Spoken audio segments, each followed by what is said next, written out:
না মাইক লাগবে না, এমনি শুনতে হবে, সমস্যা নেই।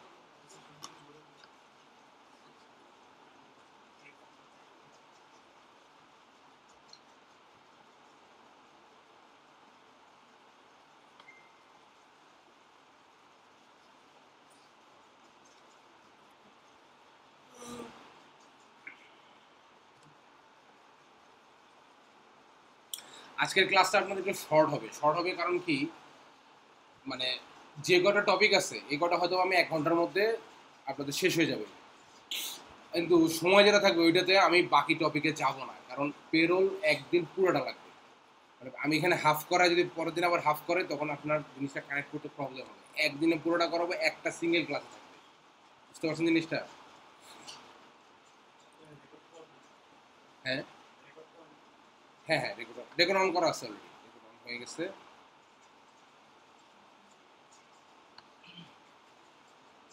ওকে,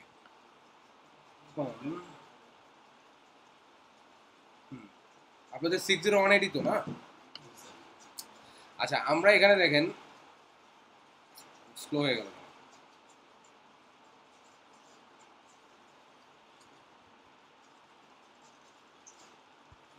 আচ্ছা, আমরা এখানে মূলত আপনাদেরকে কি ধারণা দিছিলাম, যে এই যে প্লাস নিউ আইকনে যে 4টা অপশন, কাস্টমার, সাপ্লায়ার, টিম আর আদার্স, এই 4টা অপশনই মূলত আমাদেরকে শিখতে হবে। শিখলে পরে এই যে নেভিগেশন প্যানেলের ভিতরে, নেভিগেশন প্যানেল কোনটা, এই যে নেভিগেশন প্যানেলের ভিতরে যা আছে মোটামুটি আমরা সবই শিখে যাব। ওকে, আমরা কিন্তু একটা একটা করে যে শিখতেছি, আমরা মূলত নেভিগেশনের প্যানেল থেকেই শিখতেছি, বাট এখান থেকে আমরা সিলেক্ট করতেছি, তাই না বিষয়টা? তাহলে আমরা কাস্টমার এন্ডে যা যা মোটামুটি শিখেছি, এটার জন্য আপনাদেরকে একটা এক্সেল দিয়েছিলাম, পাইছেন না সবাই? এটা প্র্যাকটিস করবেন এবং কাস্টমারের নাম দিয়ে দিয়ে ফোল্ডার করে জিনিসগুলো পিডিএফ করে রাখবেন, এটা কিন্তু খুব কাজে দিবে।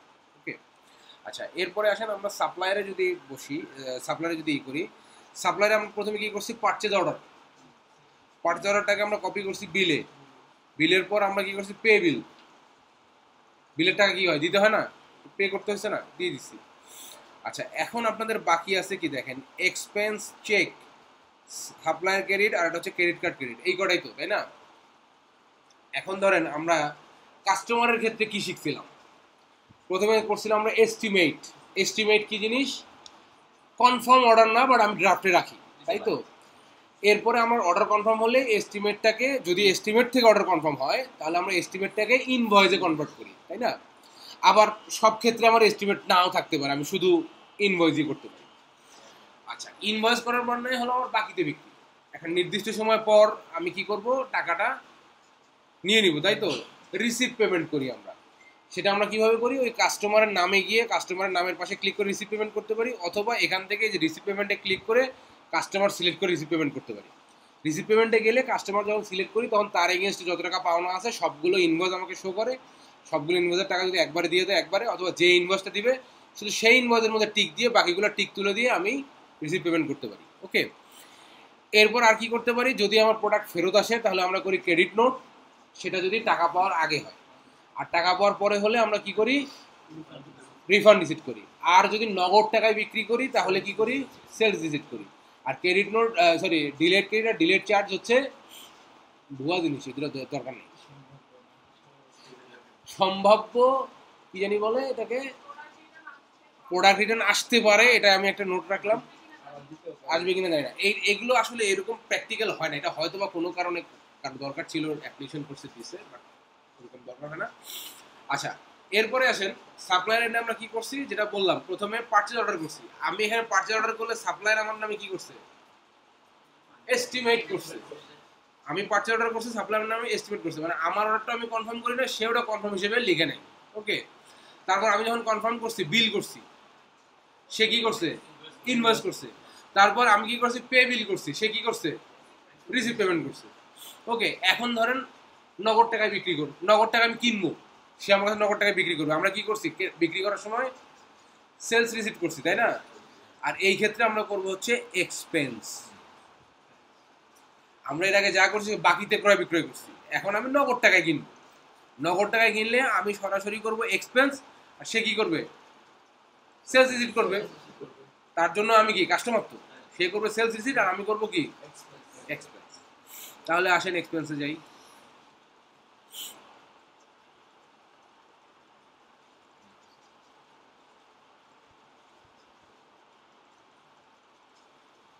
উঠে বাপরে এত সময় লাগে?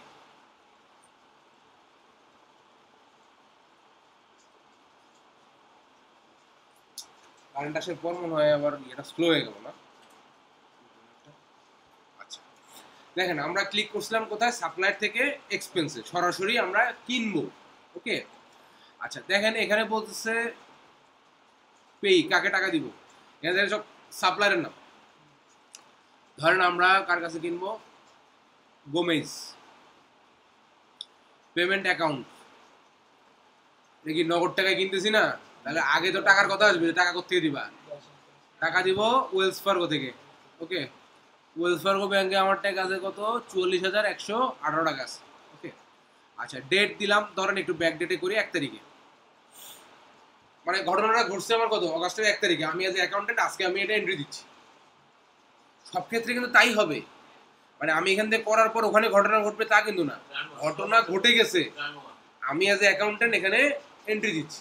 ওকে, তাহলে আমার কাছে যে মানে রিসিভ মানে ইয়েটা কাগজ হাতে আসছে, পেপারগুলো হাতে আসছে, সেই পেপারে আমি দেখতে পাচ্ছি আমার একটা নগদ ক্রয় আছে, এক্সপেন্স করছি। মানে ওখানে এক্সপেন্স লেখা নাও থাকতে পারে, আমি সরাসরি কিনছি।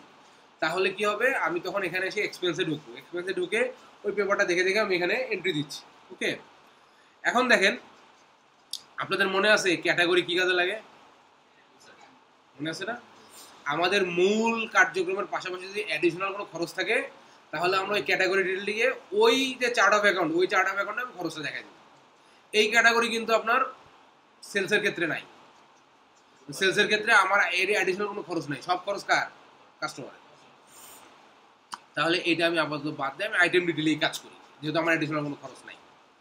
তাহলে এক্সপেন্সে আমি কি কিনতেছি? ধরেন প্রোডাক্ট অ্যান্ড সার্ভিস সিলেক্ট করি, লাইফ সেভিং ইকুইপমেন্ট, আর একটা দিলাম ধরেন ফেস মাস্ক।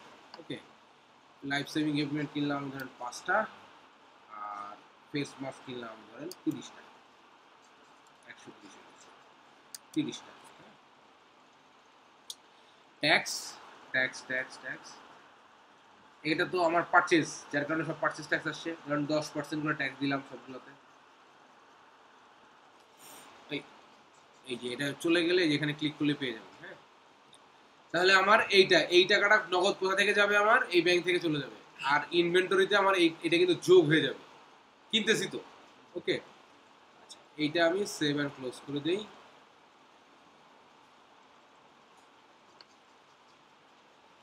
এখন ধরেন আমরা সরাসরি বুঝবো কোথা থেকে? ব্যাংক অ্যাকাউন্টে থেকে 40,000 টাকাতে কম থাকবে, তাই না? 40,118 ছিল, দেখলাম না ওয়েলস ফার্গো ব্যাংকে। তাহলে আমার ওয়েলস ফার্গো ব্যাংকে 40,000 টাকা হয়ে গেছে, মানে টাকা ডিরেক্ট পেমেন্ট হয়ে গেছে, বুঝছেন? এখন টাকা পেমেন্ট হয়েছে কবে? অগাস্টের 1 তারিখের ট্রানজ্যাকশন কিন্তু। তার মানে আপনি এটা অগাস্টের 1 তারিখে দেখাইলেন, এইটা আপনি ব্যাংকের স্টেটমেন্টে কোন মাসের স্টেটমেন্টে পাবেন? আগস্টের 1 তারিখে অথবা 2 তারিখ। কোনো কারণে যদি ট্রানজ্যাকশনটা 1 তারিখে আপনি প্লেস করছেন, বাট কোনো কারণে যদি এটা 2 তারিখেও চলে যেতে পারে পরের দিন জানার সময়। এখন যদি ধরেন আপনি বৃহস্পতিবার 3টার পরে আপনি প্লেস করছেন, পরের দিন মধ্যে যাবে কিন্তু রবিবার, ডেট কিন্তু আপনার 3টা ডেট পরে চলে যাবে, তাই না? শুক্র শনি বাদ দিয়ে রবিবারে চলে যাবে। তাহলে আমাদের এখানে ট্রানজ্যাকশন আমরা কিন্তু এন্ট্রি দিচ্ছি বৃহস্পতিবারেই, ব্যাংকের ট্রানজ্যাকশন কত হচ্ছে 2 দিন পরে যায় হয়েছে রবিবারে। তার মানে ব্যাংক রিকনসিলেশন যখন করবো তখন আমরা এগুলো দেখবো, বাট আমি আপনাদেরকে ধারণা দিচ্ছি যে আমরা এই ব্যাংকের থেকে যে টাকাটা কমলো, এটা আমি ওই দিন বা পরের দিন আমি পরের ওয়ার্কিং ডেতে আমি পেয়ে যাবো আর কি। ওকে, তাহলে আমরা ব্যাংক থেকে টাকা দিয়ে প্রোডাক্ট কিনছি। এখন হচ্ছে আপনি যদি ইনভেন্টরিতে যান তাহলে দেখবেন প্রোডাক্ট বেড়ে গেছে, ওই কটা প্রোডাক্ট বেড়ে গেছে সরাসরি, ঠিক আপনার সেলস রিসিটের মতো। নগদ টাকায় বিক্রি করলাম আর নগদ টাকায় কিনলাম, তাহলে আমি করবো এক্সপেন্স, সে করবে আমার নামে সেলস রিসিট। এখানে কিন্তু ঘটনা শেষ। আচ্ছা, এরপরে আছে কি? যদি ফেরত টেরত আসে তাহলে বিষয় আছে। এখন ফেরত এখানে আসার ব্যাপার নেই, ফেরত দেওয়ার ব্যাপার আছে, মানে আমি তো কিনছি, ফেরত দিলে আমি দিব। আচ্ছা, এখানে দেখেন এখন সাপ্লায়ার ক্রেডিট, এখানে কিন্তু ক্রেডিট নোট, রিফান্ড রিসিপ্টের মতো দুটো জিনিস নেই, এখানে জিনিস একটাই। যখন আমি অ্যাজ এ কাস্টমার কিনবো এবং আমি যখন ফেরত দিব, তখন এটা আমি সাপ্লায়ার ক্রেডিট করব, একটাই কাজ করব। এখন টাকার বিষয়টা পুরোটা করবে কে?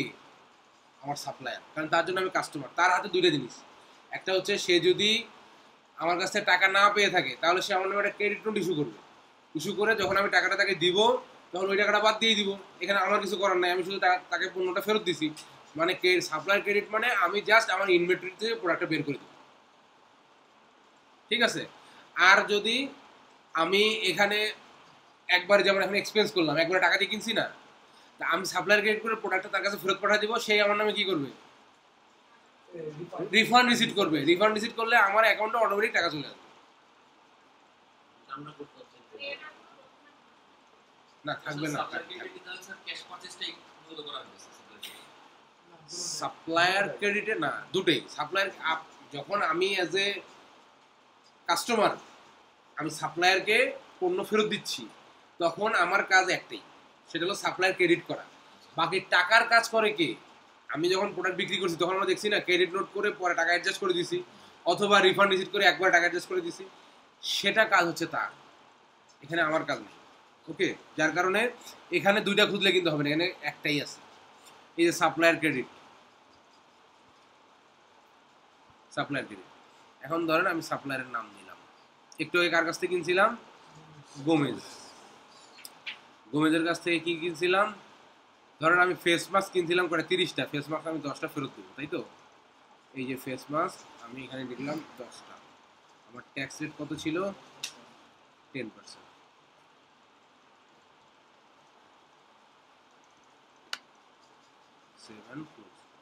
আমার কাজ শুধু এটুকু করলে কি হবে?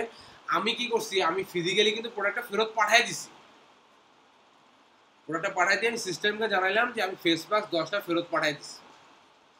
এখন ধরেন আপনি যেটা বললেন যে আমার কাছে কোনো রেকর্ড থাকবে কিনা, আমার কাছে রেকর্ড থাকবে, স্টেটমেন্টে টাকা থাকবে না, রিটার্ন আসছে টাকা।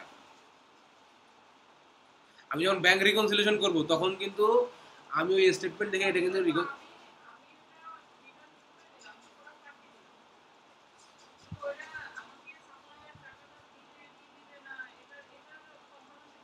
আচ্ছা, এটার কনফার্মেশন আপনি এখান থেকে পাবেন না। আমি আপনাকে বলি, এই যে মানে কুইক বুকে আপনার সাপ্লায়ার এন্ডে কাজ একটাই করা যায়, এখন কনফার্মেশনটা আপনাকে অন্যভাবে নিতে হবে। হ্যাঁ, এটা কমিউনিকেশন থেকে নিতে হবে, যে টাকা দিয়ে দিচ্ছি, যেমন আপনার যখন অ্যাকাউন্টে টাকা আসবে ও আপনাকে টাকা পাঠাবে না, ওই অ্যাকাউন্ট স্টেটমেন্ট থেকে যখন আপনি ব্যাংক রিকনসিলিয়েশন করবেন তখন কিন্তু ওই অ্যাকাউন্ট স্টেটমেন্ট থেকে ওই ট্রানজ্যাকশনটা আপনার ইয়েতে চলে আসবে, ব্যালেন্সটা মনে রাখতে হবে। বা অথবা এইটা ধরেন এই একটা প্রোডাক্ট ফেরত দিবেন, তো আর মানে আপনি মনে চাইলে এখান থেকে এন্ট্রি দিবেন না, এর আগে অনেক কমিউনিকেশন হবে কিন্তু, তাই না? যে প্রোডাক্ট এই আসছে ফেরত দিব, এইটা দেখে আপনাকে সিস্টেমে এন্ট্রি দিতে হবে। সেটা কিভাবে দিবেন? এটা মূলত আপনার মানে বাংলাদেশি সিস্টেমে তো ক্যাশ লেনদেন হয়, বিদেশে তো আসলে ক্যাশ লেনদেন হয় না। তো এই সিস্টেমটা আসলে ওদের জন্যই করা। তো যেটা হয় কি, এই টাকাটা হয় ব্যাংকে বা আপনার কার্ডে বা কোনো একটা আর্থিক প্রতিষ্ঠানে চলে আসে টাকাটা, তাই না? এইটা আবার কখন অ্যাডজাস্ট হয়, যখন আপনি ব্যাংক রিকনসিলিয়েশন করবেন তখন কিন্তু আপনি এই ট্রানজ্যাকশনটা কিন্তু আপনার এখানে নাই, টাকাটা যে ব্যাংকে আসছে। যখন আপনি ব্যাংক স্টেটমেন্ট পাবেন তখন দেখবেন যে আপনার স্টেটমেন্টে একটা অ্যাডিশনাল ট্রানজ্যাকশন আছে, যেটা মানি রিসিভ হয়েছে, টাকা রিসিভ হয়েছে, কি পারপাসে হয়েছে, তখন আপনি আপনার এই লেজারে এটা তুলে ফেলবেন, অটোমেটিক চলে আসবে। যখন আপনি ব্যাংক স্টেটমেন্টে আপলোড করবেন অটোমেটিক এখানে চলে আসবে। বুঝতে পারছেন? হ্যাঁ, আপনার কাছে কিন্তু ফিজিক্যাল প্রমাণ থাকবেই, আপনার কাছে, কিন্তু এন্ট্রিটা তো আপনি দিচ্ছেন না সাপ্লাই ক্রেডিট করার পর। এটা আপনি ব্যাংক স্টেটমেন্ট পাওয়া মাত্র অটোমেটিক যখন আপলোড করবেন অটোমেটিক ওটা এন্ট্রি হয়ে যাবে। এটা ব্যাংক রিকনসিলিয়েশন যখন করব তখন এমনি বুঝতে পারবেন। হ্যাঁ, ব্যাংকে ডেবিট হয়ে যাবে। হ্যাঁ, পারচেজ, এটাই তো সাপ্লায়ার ক্রেডিট। সাপ্লায়ার ক্রেডিট আর পারচেজ রিটার্ন ঘটনা এক। হ্যাঁ, ইনভেন্টরি অলরেডি আপনার কমে গেছে, আমি 7 ক্লোজ দেওয়াতে অলরেডি ইনভেন্টরি কমে গেছে। এখন একটাই প্রবলেম, সেটা হচ্ছে যে আপনার টাকাটা যে ফেরত আসছে এটা কনফার্মেশন নিতে হবে আপনাকে ব্যাংক স্টেটমেন্ট। আসলে এটা ব্যাংক স্টেটমেন্ট থেকেও নিতে হয় না, নর্মালি কি হয়, ধরেন 95% ক্লায়েন্টের ব্যাংক থাকে হচ্ছে কুইকবুকের সাথে কানেক্ট করা।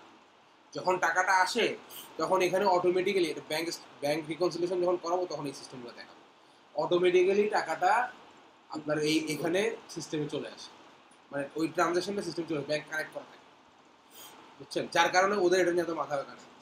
আমাদের আছে, কারণ আমাদের লোকজন তো বেশিরভাগই হলো চোর বাটপার, প্রোডাক্ট গেলে তার টাকা দিবে না, ওরা এক বছর খুঁজেই পাবেন না, ওদের এই সমস্যা নেই। এখন ধরেন কেউ ওদের এই সমস্যা নাই বললে ভুল হবে, ওদের মধ্যে যে এরকম লোক নেই তাও না, আছে 2-4 জন। কিন্তু এইটার জন্য যদি আপনি গভর্নমেন্টকে একবার কমপ্লেইন করেন, আপনাকে কিছু করতে হবে না, গভর্নমেন্টের কানে ধরে নিয়ে এসে আপনার, ওর যদি মানে কিছু টাকা পয়সা না থাকে, ওর যা আছে বিক্রি করে আপনার টাকা দিয়ে, ঠিক আছে? রিকভারি এজেন্ট আছে, রিকভারি এজেন্ট একদম গভর্নমেন্টের থ্রুতে লাইসেন্স প্রাপ্ত।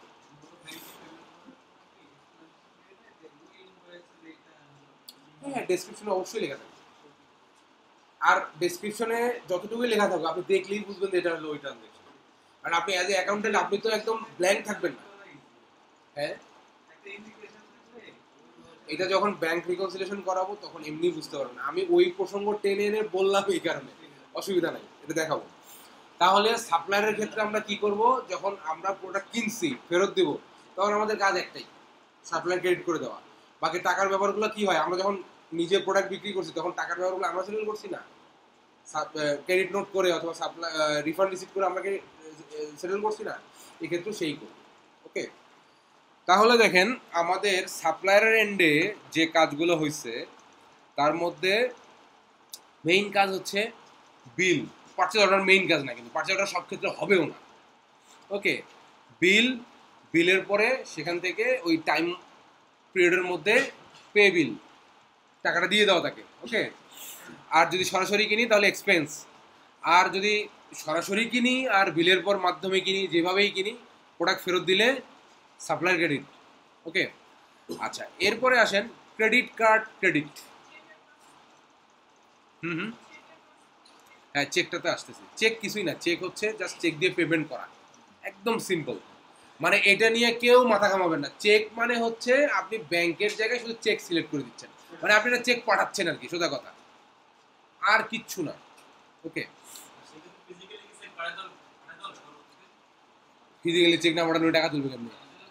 এখানে একটা একটা শোনেন, চেকটা দেওয়ার কারণ হচ্ছে কি, চেকটা আপনি অ্যাডভান্স ডেটে দিতে পারেন। চেকটা আলাদা করে দেওয়ার একটাই কারণ, সেটা হচ্ছে চেক আপনি অ্যাডভান্স ডেট সিলেক্ট করতে পারেন।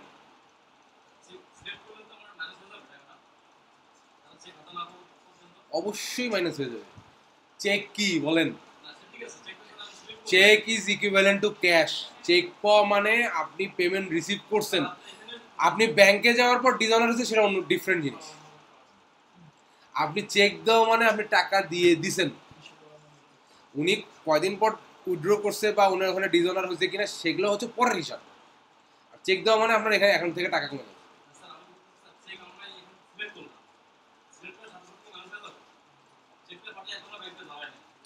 চেক আপনি এখানে সিলেক্ট করা মাত্রই মাইনাস হয়ে যাবে। আমি তো ওইটাই বলতেছি যে চেক আপনি দিছেন মানে আপনি পেমেন্ট করে ফেলছেন, আপনার অ্যাকাউন্ট থেকে ওটা কেটে যাবে। এখন এখন সমস্যা কি হবে দেখেন, আপনি আপনি এখানে চেক দেওয়া মানে আপনার এখানে অ্যাকাউন্ট ব্যালেন্স আছে ধরুন 40,000, 10,000 টাকা চেক দিচ্ছেন, আপনার আপনার লেজারে কুইক বুকের লেজারে থাকবে 30,000, কিন্তু চেক হচ্ছে ডিজনার। মানে আপনার এখানে মাঝখানে লেনদেন কিছু এলোমেলো হয়েছে, আপনার এখানে দেখা যাচ্ছে 40,000 কিন্তু ব্যাংকে আসলে টাকা নেই, চেক হচ্ছে ডিজনার, সেইটার হিসাব আপনাকে আলাদাভাবে করতে হবে। কিন্তু তার মানে কি, আপনার আপনার লেজার আর ব্যাংকের লেজার একদমই মিল নেই, আপনার এখানে প্রচুর ভুলভাট্টা আছে। ব্যাংকের লেজার কিন্তু ঠিক আছে, ওরা কিন্তু হিসাব ঠিক রাখছে, বুঝছেন? আর যদি ব্যাংকের লেজার আপনার লেজার ঠিক থাকে, তার মানে আপনার এখানে টাকা আছে বলে আপনি চেক দিচ্ছেন, তখন কমলে তার সমস্যা নেই। আগে কমলে সমস্যা নেই, পরে টাকা তুলতেছে, অসুবিধা কি? তাহলে ধরেন আপনি আজকে চেক দিচ্ছেন, আপনার অ্যাকাউন্ট থেকে আজকে টাকা কেটে গেছে এই যে আপনার লেজার থেকে, বাট চেকটা অনার হয়েছে আর 3 দিন পর, তাহলে এই ট্রানজাকশনটা আপনি পাবেন কোথায়? ওই মাসেরই 3 দিন পর, অথবা মাসও চেঞ্জ হয়ে যেতে পারে। মাসের 30 তারিখে দিয়েছেন, 3 দিন পরে পাইছে 2 তারিখে, তার মানে আপনি এই মাসে আপনার এখানে যে আছে, এই মাসে কিন্তু ওই ব্যাংক স্টেটমেন্টে ওই রেকর্ডটা আপনি নাও পেতে পারেন। ব্যাংক রিকনসিলিয়েশন আপনি করবেন কেন? এই জিনিসগুলো সমন্বয় করার জন্য তো ব্যাংক রিকনসিলিয়েশন করবেন, তাই না? বুঝলেন কি? আচ্ছা দেখেন,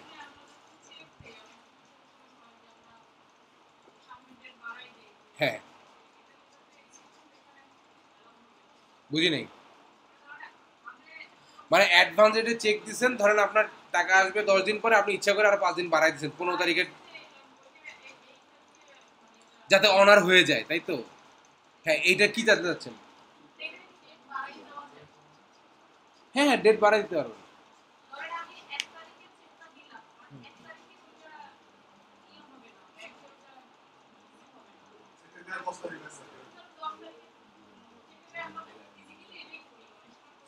মানে ধরেন যে আপনি 1 তারিখের ডেটে চেক দিছেন, বাট সেটা প্লেস করবে 5 তারিখে।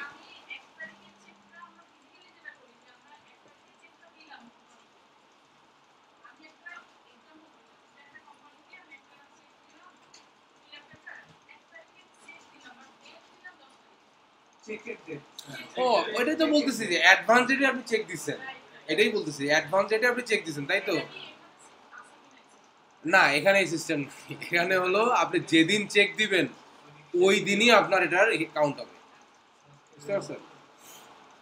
আমরা ওই যে আপনি যে অ্যাডভান্স রেটে দিলেন না, 5 দিন পরে দিন টাকাটা তুলবে, তার মানে আপনার এখানে ধরেন 5,000 টাকার চেক, আপনি এখানে দেখালেন না আজকে, বাট দিচ্ছেন আপনি অ্যাডভান্স রেটে, ওখানে 5 দিন পরে যে 5,000 টাকা উইথড্র হইলো, ওইটা যে ওই দিন হইলো আর এটা যে এই দিন হলো 5,000, এইটাই তো আপনি রিকনসিল করবেন। মানে এই জিনিসগুলো আছে বলেই রিকনসিলেশন আছে, তা না হলে তো সব রিয়েল টাইম হইতো।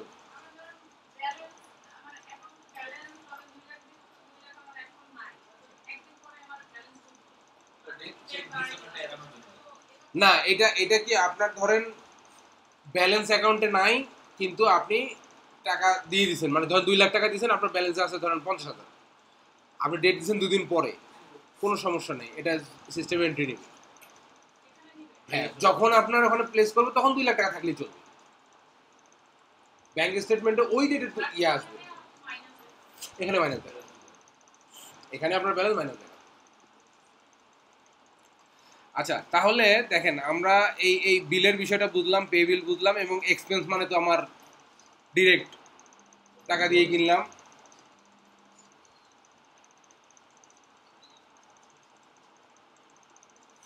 আচ্ছা, এখন আসেন আমরা ক্রেডিট কার্ড ক্রেডিট করব। ক্রেডিট কার্ড ক্রেডিট কিছুই না, ক্রেডিট কার্ড ক্রেডিট মানে হচ্ছে ক্রেডিট কার্ডের মাধ্যমে পেমেন্ট করা। এখন ক্রেডিট কার্ডটা কেন আলাদা করে দিল? আপনার কাছে পকেটে 10 টাকা আছে, 10 টাকা যেটা জিনিস কিনলেন, টাকা চলে গেল, জিনিস আসলো, বাট আপনার পকেটে টাকা নাই, আপনি ভাইয়ের কাছ থেকে 10 টাকা নিয়ে কিনলেন, টাকা গেল, জিনিস আসলো, পাশাপাশি কিন্তু আপনার একটা দায় বাড়লো। ক্রেডিট কার্ড হচ্ছে সেই জিনিস, বুঝছেন? তা আমরা এখানে নর্মাল এক্সপেন্স দিলাম, মানে কি আমার পকেটে মানে ডেবিট কার্ডের মতো, আমার কাছে আমার টাকা আছে, আমি কিনলাম, কোনো দায় বাড়ে নাই, লাইবিলিটি বাড়ে নাই। বাট ক্রেডিট কার্ড থেকে যদি আমি কিনি, ক্রেডিট কার্ড ক্রেডিট মানে একদম সিম্পল, আমি একটা প্রোডাক্ট কিনতেছি, ক্রেডিট কার্ডের মাধ্যমে পেমেন্ট করতেছি। এখানে ক্রেডিট কার্ডটা আলাদাভাবে দেওয়ার কারণ হলো লাইবিলিটি তো আর কিছু টাকা বাড়াইতে হবে তো, যে টাকা দিয়ে আপনি কিনবেন, এই জন্য ক্রেডিট কার্ডটা আলাদা করে দেওয়া, কিচ্ছু না। এখানে দেখেন, এখানে দেখেন, এই যে এখানে দেখেন অ্যাড নিউ বলতেছে, আমার তো ব্যাংক আছে, দেখাচ্ছে না কেন? এখানে ক্রেডিট কার্ড থাকতে হবে, মানে ক্রেডিট কার্ড আপনি কি লাইবিলিটিতে অ্যাড করেন না, ক্রেডিট কার্ড থাকতে হবে। ধরেন আমি এখানে অ্যাড নিউ করলাম, দেন ক্রেডিট কার্ড চলে আসছে। এখানে ক্রেডিট কার্ডের নাম দিলাম, ধরেন আমি দিলাম কি এমএক্স, আমেরিকান এক্সপ্রেস দিলাম এমএক্স, আর এখানে ধরেন ক্রেডিট কার্ড লাস্ট কটা ডিজিট, এইটা ধরেন আমি দিলাম 2022 সাল, বেশি করে দিয়ে রাখলাম। ওপেনিং ব্যালেন্স জিরো, জিরো মানে আমি কার্ডটা এখনো ব্যবহার করি নাই। ওপেনিং ব্যালেন্স 100 দেওয়া মানে কি আমার আগের থেকে 100 টাকা লাইবিলিটি আছে কিন্তু। ওকে, এটা আমি সেভ অ্যান্ড ক্লোজ করে দিলাম। এখন দেখেন আমার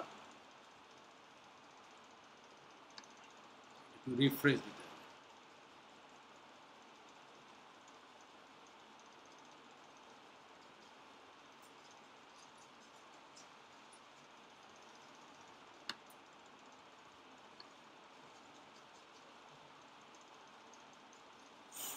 জিরো, তাই তো?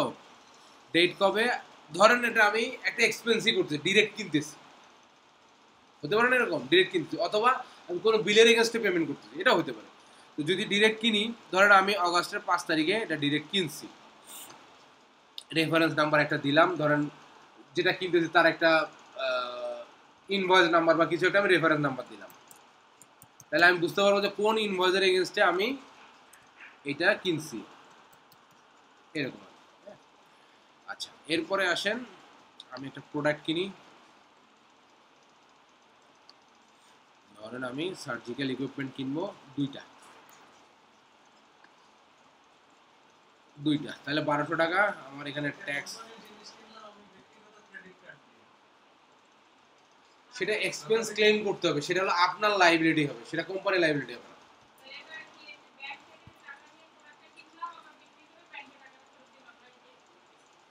না, ভাই যেটা বলতেছে যে না বুঝি নাই, মানে এটা কোম্পানির নামে হতে হবে, ক্রেডিট কার্ডটা কোম্পানির ক্রেডিট কার্ড হতে হবে।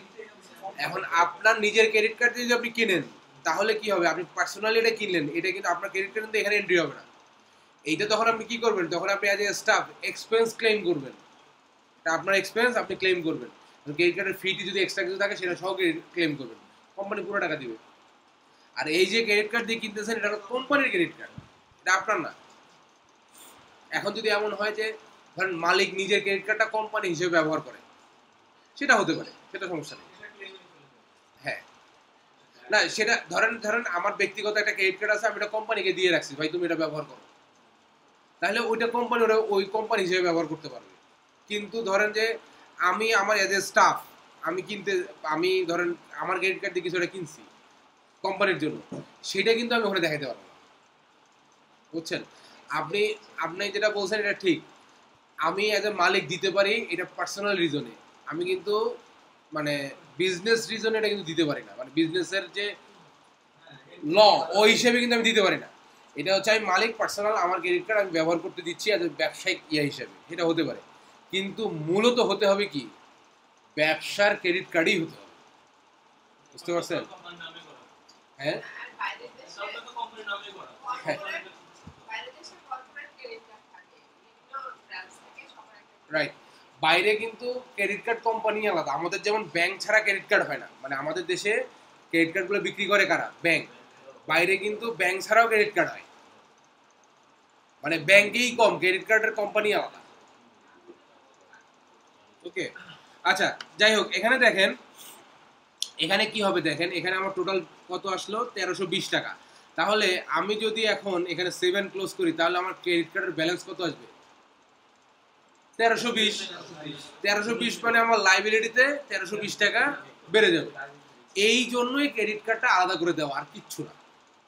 ওকে, তাহলে আমি 7 ক্লোজ, মানে এটা ধরেন কোন একটা ব্যবসায়ী তার নগদ কিছু প্রোডাক্ট লাগবে, কিন্তু যে সাপ্লায়ার সে বলতেছে ভাই যে আমি নগদ টাকা ছাড়া বেচবো না, এখন আমি ইনভয়েস করবো না, আমি একদম সেলস ছাড়া করবো না, আমার একটা প্রবলেম আছে। তো তখন সে চিন্তা করলো কি আপাতত আমি ক্রেডিট কার্ড থেকে পেমেন্ট করে জিনিসটা নিয়ে আসি, তারপরে তো 45 দিন বা 40 দিন যে সময় থাকে এর মধ্যে আমি পেমেন্টটা দিতে পারতেছি। এইভাবে নিতে পারেন। তার মানে আমার এটা দিয়ে কেনা মানে আমার একটা লাইবিলিটি আলাদাভাবে ক্রিয়েট করতে হবে, এই জন্যই ক্রেডিট কার্ডের অপশনটা আলাদা করে দেওয়া, আর কিচ্ছু না।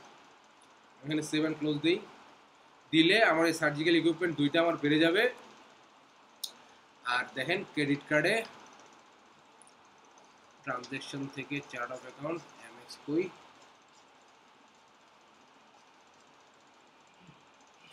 এখানে ড্যাশবোর্ডও দেখা যাচ্ছে, এমএক্স এ মাইনাস দেখাচ্ছে। হ্যাঁ,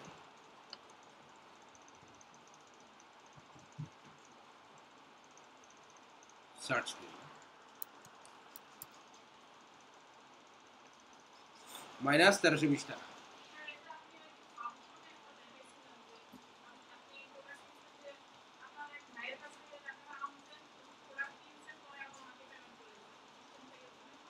হ্যাঁ, কিছুটা ওইরকম। ওইটা আমি ব্যক্তির কাছ থেকে লোন করছি, যখন আমি লোন করছি তখন কিন্তু আমার লাইবিলিটিতে ওটা বেশি ছিল। হ্যাঁ, যখন আমি আবার ওনাকে পেমেন্ট করে দিচ্ছি তখন কিন্তু আমার লাইবিলিটি কমে গেছে, এবং ওখানে দেখবেন যে আমার ট্রানজ্যাকশন রেটের কারণে আমার কিছু টাকা বেঁচেও গেছে, তাই না? ওই ওই ট্রানজ্যাকশন রেটের কারণে। তো যাই হোক, এটা এটা বুঝলেন কিনা ক্রেডিট কার্ড, ক্রেডিটটা কি জিনিস? যখন আমার ক্রেডিট কার্ড, ক্রেডিট ম্যাক্সিমাম ক্ষেত্রেই নগদ এক্সপেন্সের মতো নগদের ক্ষেত্রে ব্যবহার হয়, কারণ আপনি মানুষ তো আসলে মানে এরকম ঝামেলায় না বলে ক্রেডিট কার্ড ব্যবহার করে না, তাই না, যে নগদ টাকা আমার কিনতে হচ্ছে। এটা ম্যাক্সিমাম ক্ষেত্রেই বুঝবেন যেটা নগদ টাকায় আমার কেনা হয়েছে, সেক্ষেত্রে আমার এই যেখানে লাইবিলিটি বেড়ে গেছে, আমার পেমেন্ট একবারে হয়ে গেছে। ওকে, তাহলে আমরা কি এটা বুঝলাম? এখন আমাদের বাকি আছে কি, চেক। চেক কি জিনিস? না, চেকটা হলো মনে করেন যে ওই যে আপা যেটা বলছে যে আমি টাকা দেব 5 দিন পরে, কিন্তু আমি নগদ এখন চেকটা দিয়ে দিচ্ছি 5 দিন পরের ডেট দিয়ে। এই জন্য বলছি চেকের অপশন এটাই কারণে দেওয়া যেটা অ্যাডভান্স ডেটে দেওয়া যায়। ধরেন আমি কাকে দিব, ধরেন আমি এলিদা শকে দিব।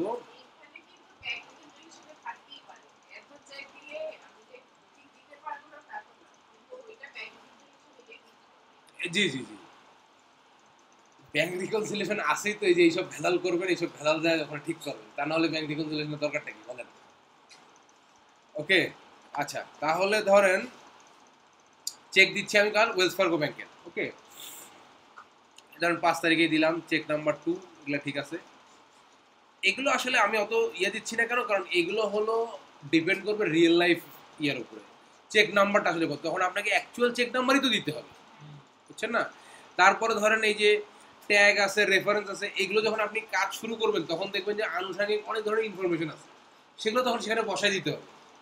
এই ইনফরমেশনগুলো তো আমি আসলে বানাতে পারবো না, এটা রিয়েল লাইফ ইনফরমেশন যখন আসবে তখন এইসব জায়গায় আপনার দিয়ে দিতে পারবো। আচ্ছা ধরেন চেকের মাধ্যমে আমি কিনতেছি কি, ফেস মাস্ক কিনবো আরো 125 টাকা। দেখেন আমার পারচেস রেট কত, 25 ছিল না, বিক্রি রেট 30 ছিল। আচ্ছা পারচেস ট্যাক্স ধরেন 10%, এইটা। এখন দেখেন এখানে ব্যালেন্স কত আছে,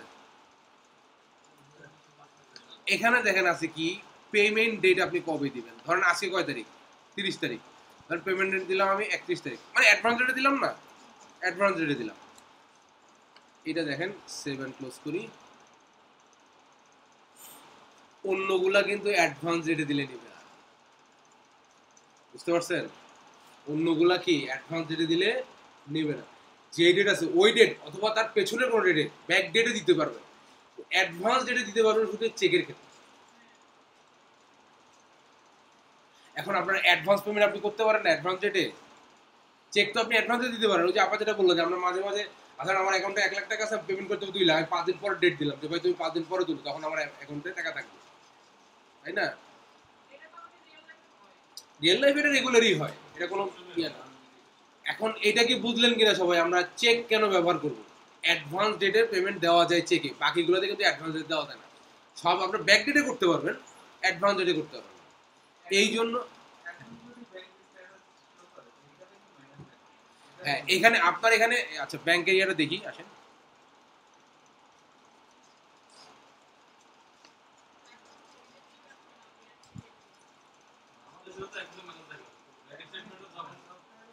এই দেখেন ব্যাংকে 40,000 টাকা ছিল না, কমছে। তার মানে আপনার লেজার থেকে এটা কমে যাবে। যদি ধরেন এটা 40,000 টাকা থেকে আমি 50,000 টাকা চেক দিতাম, তাহলে আমার এখানে -10,000 টাকা। আমার অ্যাকাউন্টে ছিল কত, 40,000, আমি চেক দিচ্ছি কত, 50,000। তার মানে আমার এখানে এখনই -10,000 দেখাচ্ছে। আপনার লেজার থেকে আপনি কেটে দিচ্ছেন, এখন ব্যাংকে দিচ্ছেন 5 তারিখে, ব্যাংকের স্টেটমেন্টে আসবে, এটা 5 তারিখের স্টেটমেন্ট আসবে, বুঝছেন কি? এটাই তার মানে আপনার এই সাপ্লায়ার এন্ডে কাজ কম, সাপ্লায়ার এন্ডে ভেজাল কম, খালি অপশন বেশি। কি অপশন? ডিরেক্ট পেমেন্ট করলে এক্সপেন্স, অ্যাডভান্স পেমেন্ট যদি চেকের মাধ্যমে করেন তাহলে চেক, ক্রেডিট কার্ডের মাধ্যমে পেমেন্ট করলে ক্রেডিট কার্ড, আর সাপ্লায়ার ক্রেডিট। এখানে তো একটাই অপশন, দুটো অপশন নাই, একটাই। আর মূলত কি পারচেজ অর্ডার, যদি কখনো লাগে দেবো, না লাগলে তো দেওয়ার দরকার নাই। মূলত অপশন বিল, পে বিল, দুইটা অপশন। আর বাকিগুলো হচ্ছে সবই সিচুয়েশনের উপর ডিপেন্ড করে।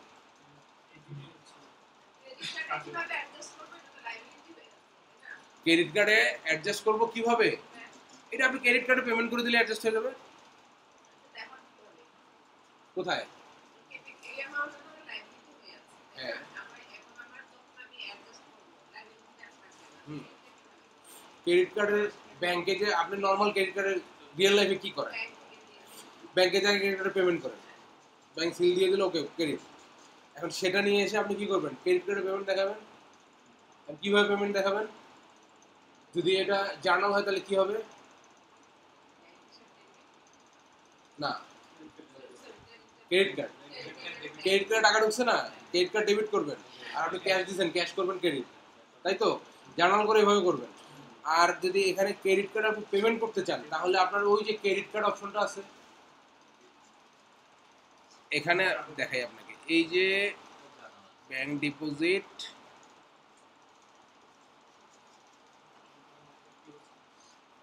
ব্যাংক ডিপোজিটে কি ক্রেডিট কার্ড আসে দেখি তো একটু। কোন দিকে যায় বুঝি না তো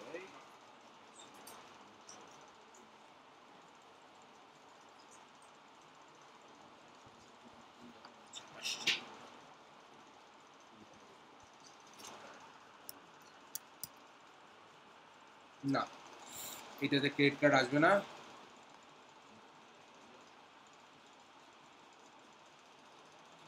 এটাতে ক্রেডিট কার্ড পেমেন্টটা জার্নাল করে করতে হবে, এটা ব্যাংক ডিপোজিটে আসবে না, বুঝছেন?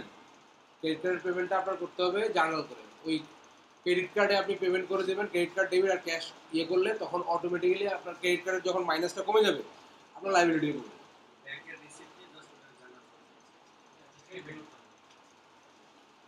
আচ্ছা, এখানে জার্নাল এন্ট্রি কি আপনি দেখায় এটা হয়েছে আপনাদের? আচ্ছা, আর আজকে একটু কতক্ষণ সময় আছে? 11টা। আজকে সময় আছে, তার মানে আজকে আপনাদেরকে আমি জার্নাল এন্ট্রি দেখাই, তা না হলে আপনার ওই কি বলে পেরোলে যায় জার্নালে যায় ভেজাল হয়ে যাবে। তাহলে আমরা সাপ্লায়ারের ইয়েটা আপনাদেরকে আগে দিয়ে দিই, হ্যাঁ? সাপ্লায়ার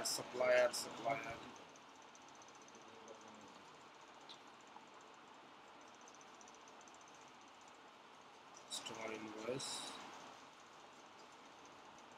সাপ্লায়ার না, সাপ্লায়ার অ্যাসাইনমেন্ট। আপনাদেরকে কাস্টমারের অ্যাসাইনমেন্ট দিছি না এক্সেলটা, বুঝে দিয়েছিলাম যে সেম এইটা হচ্ছে সাপ্লায়ারের জন্য।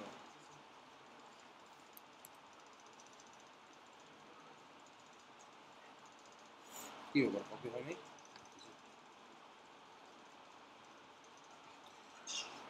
সেম এটা কিসের জন্য? সাপ্লাইয়ের জন্য। এটা যদি ওপেন করেন দেখেন ওই সেম আগের মতোই আসবে। ওইটা তো বোধহয় আপনাদেরকে ঠিক মতো বুঝিয়ে দিয়েছিলাম না কাস্টমারটা, বুঝছেন না ওইটা? দেখেন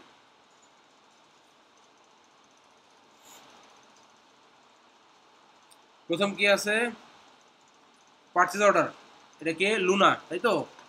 তাহলে আমরা কি করব, পারচেজ অর্ডারে যাব, নাম সাপ্লায়ারের নাম দেবো লুনা, ডেট দেবো এটা, এই দিনটা কিনবো, কোয়ান্টিটি এটা এটা হবে, ট্যাক্স হবে এটা এটা, তাই তো? দিয়ে 7 ক্লোজ করব। তারপর convert to bill, convert to বিলে যে কি করব, ডেট দেবো এটা ফুল অ্যামাউন্ট বিল করলাম। এরপর পে বিল, মানে ওই যে বিল হয়ে গেলে এখন বিলের পেমেন্ট দিব।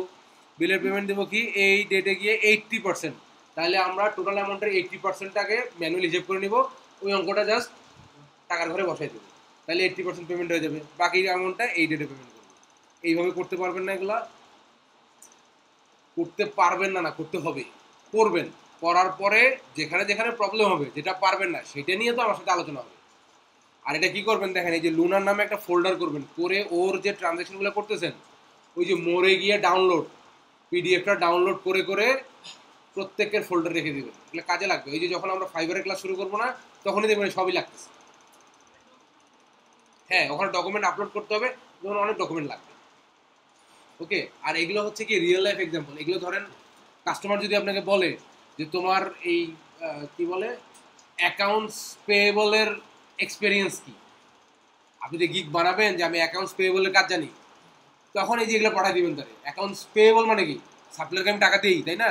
তাহলে তার নামে আমি পার্চেজ অর্ডার করতে জানি, তার নামে আমি বিল করতে জানি, রিসিভ পেমেন্ট মানে পেমেন্ট পে বিল করতে জানি, সবগুলোই তো আমার কাছে থাকতেছে পিডিএফ করে রাখলে, দপ করে পাঠিয়ে দিবেন। আর যদি হঠাৎ করে প্রশ্ন করেন আর যদি হঠাৎ করে ডাউনলোড করতে চান তাহলে দেখবেন যে ওই কাস্টমারও হারায় গেছে, আপনারও খবর নেই, বুঝছেন? তো এই জিনিসগুলো বলতেছি সবগুলো কাজে লাগবে ভাই, এগুলা মানে এমনি এমনি বলতেছি না।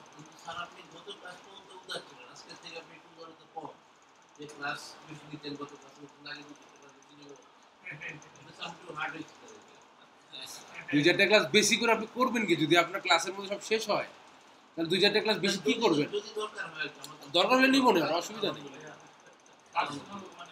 শোনেন আমি বলি, দুই চারটা ক্লাস বেশি তো আর এখানে নেওয়া যায় না। আমি দুই চারটা ক্লাস বেশি কিভাবে নেই, ধরেন যে কার কার কোথায় কোথায় প্রবলেম থাকে আমি তাদের সাথে ডেট ফিক্স করি, এই ক্লাসগুলো নিয়ে আমি অনলাইনে, এইটার জন্য আমি কোনো পেমেন্টও পাই না, কিছুই পাই না, বাট আমি আপনাদেরকে সাপোর্টটা দিই।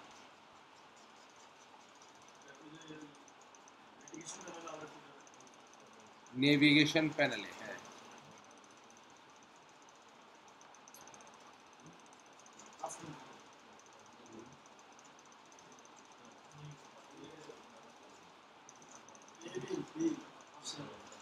হ্যাঁ, পেবিল, হ্যাঁ। ও আচ্ছা, পে বিল, বিল আর হচ্ছে পারচেজ অর্ডার, এই তিনটা আপনি আর একটু জানতে চাচ্ছেন এটা কি জিনিস, তাই তো? পারচেজ অর্ডার হচ্ছে আমরা যখন কোনো সাপ্লায়ারকে কোনো অর্ডার দেই, বাট অর্ডারটা কনফার্ম না, যেটা আমরা করছি কাস্টমারের ক্ষেত্রে এস্টিমেট। আমি একটা পারচেজ অর্ডার পাঠাইলাম যে ভাই তোমাকে আমি এটা নিতে চাই, আছে কিনা দেখো, এটা হচ্ছে পারচেজ অর্ডার। সে কি করলো, কাস্টমার, আমার যে সাপ্লায়ার যে আমাকে দিচ্ছে তার জন্য আমি কি কাস্টমার না, সে কি করলো, সে একটা এস্টিমেট করলো যে অমুক আমার কাছ থেকে এটা নিতে চাই। তার মানে এই পারচেজ অর্ডারের ইম্প্যাক্ট আমার এখানেও নাই, ওর ওখানেও নাই, জাস্ট আমরা ড্রাফট করে রাখলাম। এখন ধরেন আমি তাকে কনফার্ম করলাম যে হ্যাঁ ভাই অর্ডারটা কনফার্ম, তাহলে আমি কি করব, এই পারচেজ অর্ডারটাকে আমি কনভার্ট করব বিলে। ওখানে দেখবেন কপি টু বিল লেখা আছে, কপি টু বিলে করলে বিল হলো। বিল মানে কি, আমি তার কাছে বাকিটা মালটা কিনছি, সে এস্টিমেটটাকে কি করবে, ইনভয়েসে কনভার্ট করবে। বুঝছেন?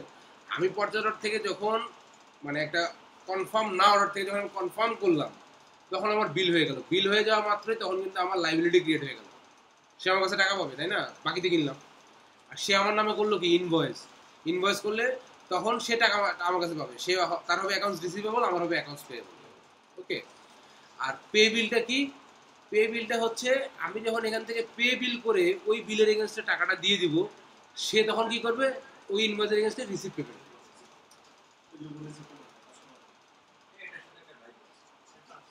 সেম। সেলস রিসিপ্ট, আপনি কি এই ক্লাসে ছিলেন না মনে হয়, না?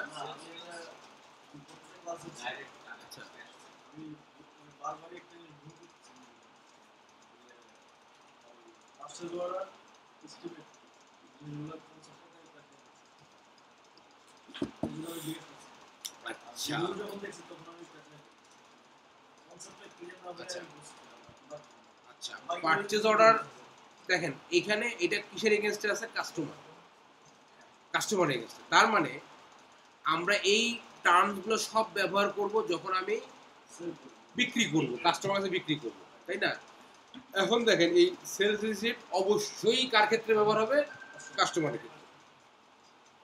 এমনিভাবে আমার ইনভয়েস, রিসিপ্ট, পেমেন্ট সব ব্যবহার হবে কার ক্ষেত্রে, যখন আমি বিক্রি করব।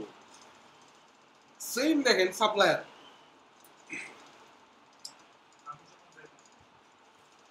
পানির বোতলটা রাখলাম একটা মিনিট, আমি আসি। একদম প্যাটার্ন কিছু নাই, খুব সিম্পল।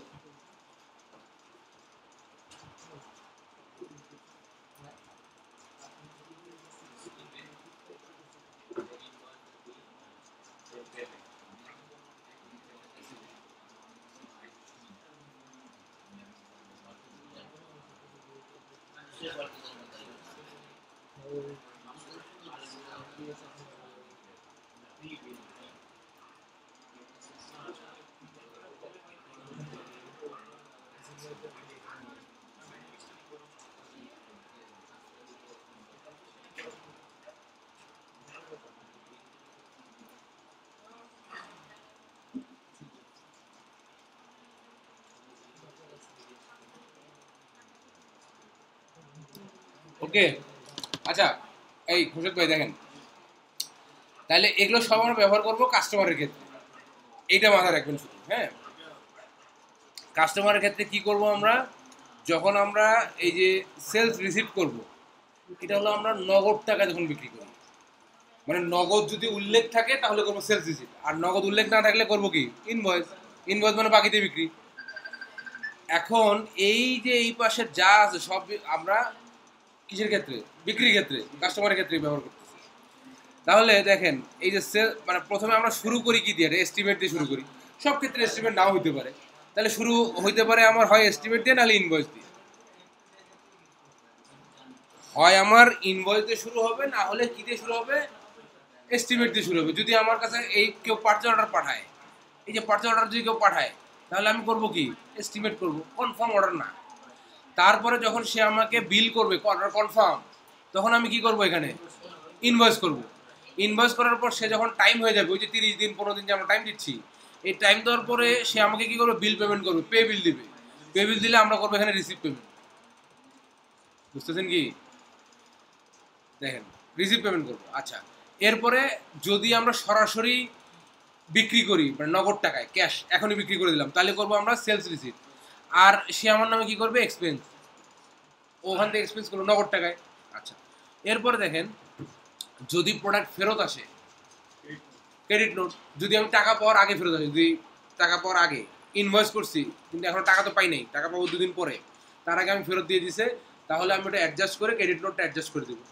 আর যদি আমি সেল রিসিভ করি অথবা ইনভয়েসের বিল পেমেন্ট হয়ে গেছে তারপরে যদি ফেরত আসে, তাহলে করবো রিফান্ড রিসিভ। ডাইরেক্ট ব্যাংক থেকে টাকা চলে যাবে, ডাইরেক্ট প্রোডাক্টও দেখা পৌঁছে যাবে। ওকে। আর এই ক্ষেত্রে আজকে দেখেন কি কি করলাম।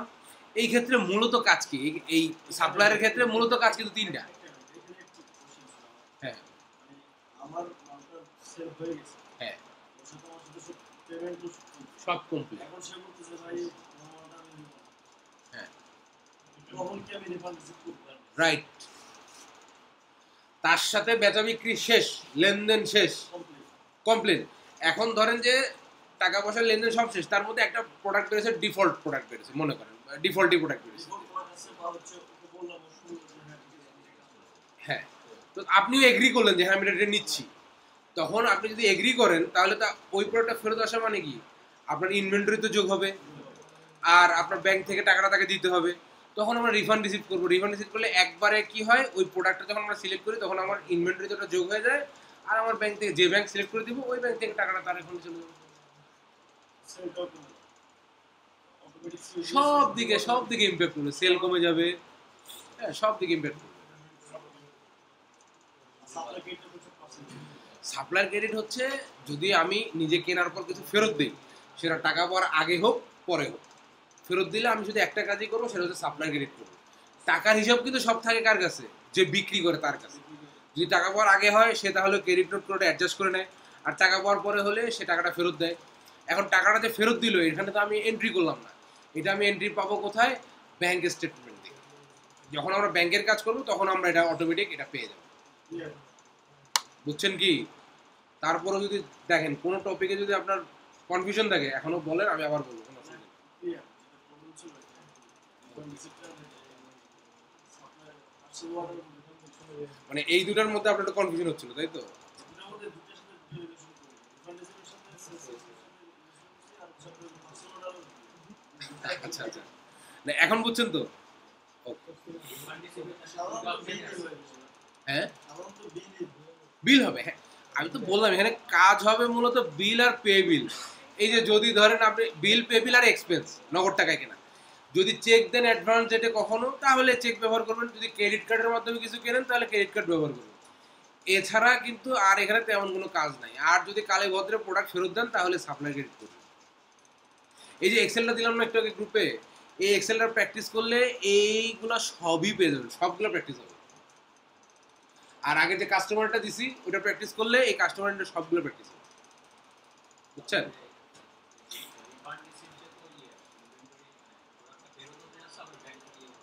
একবারে হ্যাঁ, ডিরেক্ট ডিরেক্ট ডিরেক্ট রিফান্ড রিসিটে না, আলাদা আলাদা হবে। রিফান্ড রিসিটে একবারে ব্যাংক থেকে টাকা চলে যাবে, প্রোডাক্টও ফেরত চলে যাবে।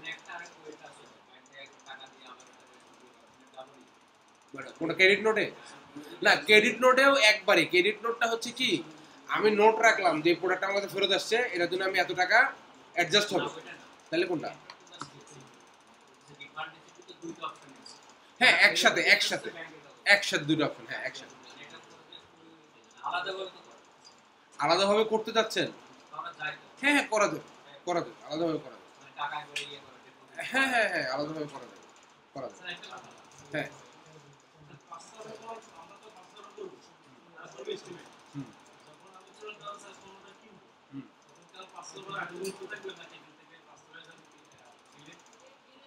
কপি টু বিল হয়ে যাবে। না এখানে থাকবে না। পারচেজ অর্ডারে কিন্তু আমরা যেমন এস্টিমেটে কিন্তু একটা ডেট দিছিলাম যে কত ডেটের পরে এই এস্টিমেটটা আর কার্যকর থাকবে না। কারণ এস্টিমেট আমি যদি ধরেন কিয়ামত পর্যন্ত এটা কনফার্ম না করি তাহলে কিয়ামত পর্যন্ত এটা সিস্টেমে থাকবে। বুঝেন নাই? ঠিক পারচেজ অর্ডারেও কিন্তু এরকম একটা ডেট দিতে হয় যে আপনি কত ডেট পর্যন্ত এই পারচেজ অর্ডারটাকে অ্যাক্টিভ রাখবে, তারপরে ওটা আর থাকবে না। হ্যাঁ রেকর্ড থেকে যাবে যে আপনি পারচেজ অর্ডার লিখছিলেন, বাট ওটার কোনো কার্যকারিতা আর থাকবে না। ওটা তখন ওই ডেটের পরে আর কপি টু বিল আর করতে পারবে না। বুঝছেন? আবার কি ওই যে আমরা এস্টিমেটে দেখছিলাম না যে এডিট করা যায়, আপনি পার্চেস অর্ডারটা যখন কনফার্ম করেন তখন এডিটও করা যায়। কপি টু বিল করার সময় আপনি এডিট করে কম বেশি করতে পারবেন। ধরেন আপনি 10টার পার্চেস অর্ডার দিয়েছেন কিন্তু এখন লাগতেছে আপনার 15টা বানিয়ে নিতে পারবেন, কোনো সমস্যা নেই, এডিট করা যায়। হ্যাঁ হ্যাঁ, ক্রেডিট কার্ডের জার্নাল না, আমি মানে জার্নাল দেখাবো, বাট ক্রেডিট কার্ডের কোন জার্নালটা দেখতে চাচ্ছেন? ক্রেডিট কার্ডের পেমেন্টটা, ক্রেডিট কার্ডের পেমেন্টটা সেটা দেখাতে গেলে তো আগে আগে জার্নালটা আগে দেখাইতে হবে, তারপরে তো ওটা দেখাবো। ওই জায়গায় যাচ্ছি। এই সবাই শুনেন, জার্নাল দেখেন এইখানে। এই যে জার্নালটা আমাদের নেক্সট ক্লাসে লাগবে পেরোল অ্যাকাউন্টিং করার সময়। এখানে দেখেন পেরোল অ্যাকাউন্টিং এর কোনো কিছু আছে? পেরোলের দুটো জিনিস আছে, টাইম শিট মানে আপনি যে স্টাফগুলোকে দিয়ে কাজ করাবেন সেই স্টাফগুলোকে কখন কখন কাজ করাবেন বা কি করাবেন সেগুলো আপনি রেকর্ড করতে পারবেন। রেকর্ড করার পরে আপনি যে অ্যাকাউন্টিং করবেন, আপনার কোন অ্যাকাউন্ট থেকে টাকা যাবে, কি কি পারপাসে কোথায় কোথায় হিট করবে, এরকম কিন্তু কিছু নাই এখানে। এই জন্য হ্যাঁ, গিয়ার আইকনে কি আছে বলুন, কই আছে বলুন? গিয়ার আইকনে নাই। না না, সেটিং এ ছিল, ওটা সেটিং করার জন্য। বাট পেরোল অ্যাকাউন্টিং যেটা, আপনি যে পেরোলের যে টাকা দিচ্ছেন ওই টাকা দেওয়ার সিস্টেম এখানে সিস্টেমে নাই। এটা আপনাকে ম্যানুয়ালি জার্নাল দিয়ে করতে হবে। না, পুরো ফাংশন না। দেখেন এই যে পেরোলের এখানে আছে কি সিঙ্গেল টাইম অ্যাক্টিভিটি আর উইকলি অ্যাক্টিভিটি, মানে আপনি একটা স্টাফের একবারের জন্য কোথাও কাজ করাইতে গিয়ে পাঠাইছেন, এটা কি মেডিকেল হেলথ কেয়ার না, আমি ডক্টর নার্স থাকতে পারে, অথবা ধরেন আমার পরিচিত একজন আছে, তার রিয়েল লাইফ ক্লায়েন্ট আছে, সে কি করে, তার হচ্ছে ওই যে বিচের পাশে একটা বার আছে তার, হ্যাঁ, বারের সামনে যে আমরা কক্সবাজারে দেখি না যে বেঞ্চি দিয়ে রাখে উপরে ছাতা সহ, তো ওই রকম বেঞ্চিগুলো দিয়ে রাখে, আর এখান থেকে তার ওই মদ নিয়ে ওখানে বসে খায়। এখন হচ্ছে এই যে যে স্টাফ তার কাজ করে, হ্যাঁ, ওই যে ওই বেঞ্চিগুলো ঠিকঠাক করে, তারপর তার কতক্ষণ টাইম হলো গিয়ে লিখে রাখে, তো এই স্টাফটা যে আপনার কাজ করতেছে এটা কিসে যাবে? সার্ভিসে যাবে। এই সার্ভিসটা আপনার দিচ্ছে কি আপনার জন্য স্টাফ এমপ্লয়ি, সেই এমপ্লয়ির যে টাইম সে কতক্ষণ ডিউটি করে সেটা আপনার হিসেব থাকতে হবে না পেরোলে, রাইট? এইটা তার আওয়ার এবং তার উইকলি, মানে আমরা এখানে দেখেন মান্থলি বলে কিন্তু কিছু নাই, সিঙ্গেল টাইম আছে, একবার কাজ করছে আর উইকলি কাজ করছে। আপনার ইউরোপ আমেরিকা বা ইউকেতেও আপনার 97% জব হচ্ছে উইকলি, কোনো কোনো কারণ বিশেষ কারণে হয়তো বা 2 থেকে 3% জব হচ্ছে মান্থলি, এছাড়া 97% জব হচ্ছে আপনার উইকলি। তো যার কারণে তারা উইকলি টাইম শিট, আমি এটা যখন করাবো তখন ডিটেল দেখাবো আপনাদেরকে। তো এটা করার জন্য, এই অ্যাকাউন্টিংটা করার জন্য আপনার জার্নাল লাগবে। 23টা জার্নাল হবে একটাতে, মানে 23টা এন্ট্রি হবে এক জার্নালে, ঠিক আছে? তো ইউএস এর ইয়াতে, তো সেটা যখন করবো তার আগে আপনি জার্নালটা কিভাবে এন্ট্রি দেবেন সেটা দেখাতে হবে না? এই জন্য যে সময়টুকু আছে এর মধ্যে আমি জার্নাল এন্ট্রি আপনাদেরকে দেখাই। জার্নাল পাবো কোথায়? এই যে আদার্সের নিচে দেখেন জার্নাল এন্ট্রি, হ্যাঁ, এখানে যদি আমি ক্লিক করি,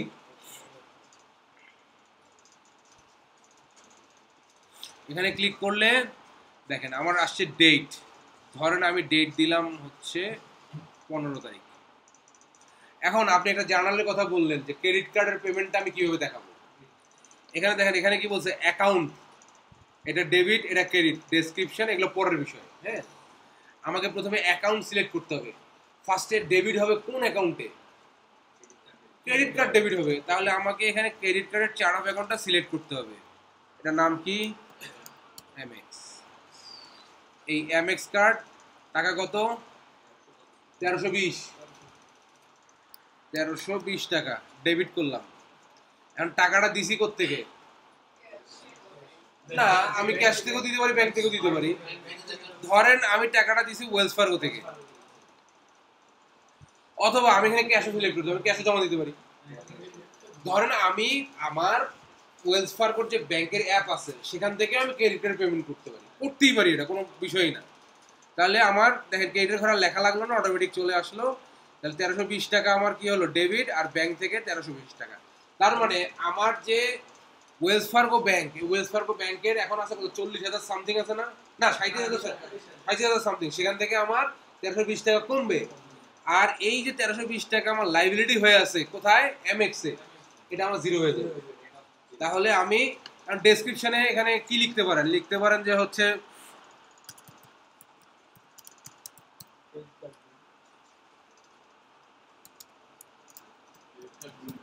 ক্রেডিট কার্ড বিল পেমেন্ট লেখা আছে, বিল পেমেন্ট, ঠিক আছে।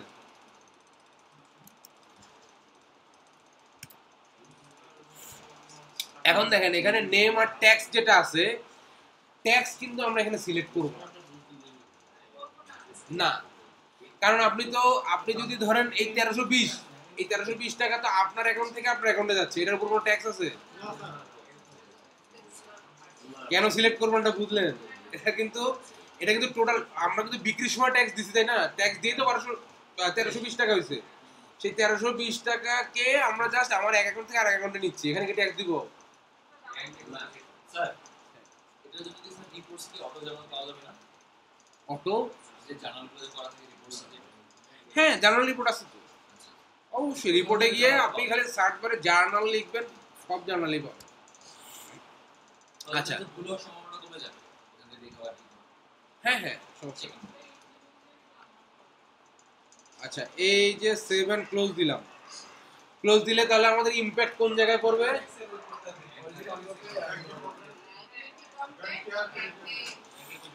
ওয়েলস ফার্গো ব্যাংকে এখন কত আছে, 36,000 সামথিং, কমছে না? আর আমাদের এমএক্স কোথায় দাঁড়ান?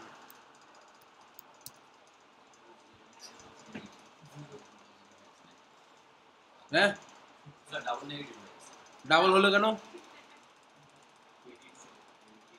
Sir credit card sir double দিতেছে না, ক্রেডিট কার্ড তো অলরেডি পে করতেছি, ব্যাংক থেকে আমার কেটে যাচ্ছে, ক্রেডিট কার্ডটা আবার ডেবিট করছি, এটা তো না না, দাঁড়া দাঁড়া, এরকম হঠাৎ না যে পারচেজ আর bank credit card already bank থেকে কেটে দিচ্ছে। না, ক্যাটাগরি ক্রেডিট কার্ডই আছে, এই যে detail type category credit card, account type credit card, এখানে ক্যাটাগরি তো ক্রেডিট কার্ডই আছে। মাইনাস, আচ্ছা আমরা ক্রেডিট কার্ড থেকে যেন কি করছিলাম, পেমেন্ট করছিলাম 1320 টাকা না?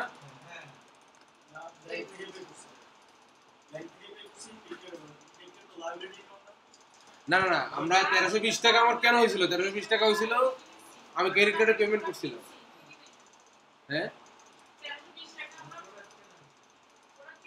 হ্যাঁ হ্যাঁ, প্রোডাক্ট কিনছি 1320 টাকা, ক্রেডিট কার্ডে 1320 টাকার প্রোডাক্ট কিনছি, তার মানে আমার ক্রেডিট কার্ডের লাইবিলিটি তৈরি হচ্ছে না।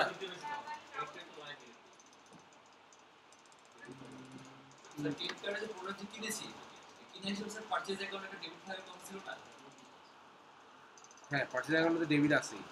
আচ্ছা, এটা উল্টা জার্নাল দিয়ে দেখি কি হয়। ব্যাংক বেড়ে যাবে, এখন ব্যাংক যদি আমি ক্রেডিট করি তাহলে তো ব্যাংক বেড়ে যাবে, ব্যাংক বেড়ে যাবে, জার্নাল তো আমাদের ঠিক আছে। জার্নাল ঠিক আছে, কিন্তু এখানে ঘটনাটা উল্টা হয়ে গেছে।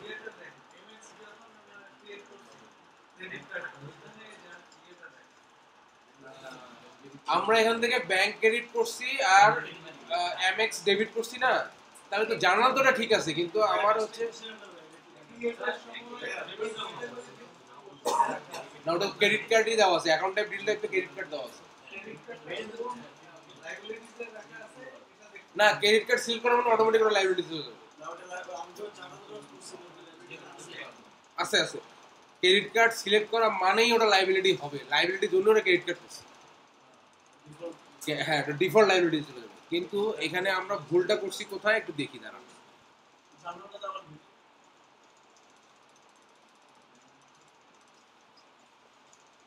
এই-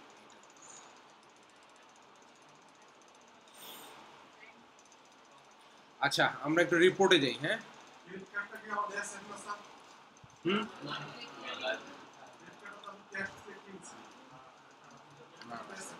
ক্রেডিট কার্ডের এন্ট্রি ঠিক আছে, ওটা নিয়ে সমস্যা নেই, কারণ ক্রেডিট কার্ড যখনই আপনি সিলেক্ট করছেন তখন মানে ওটা অটোমেটিক লাইবিলিটি চলে গেছে।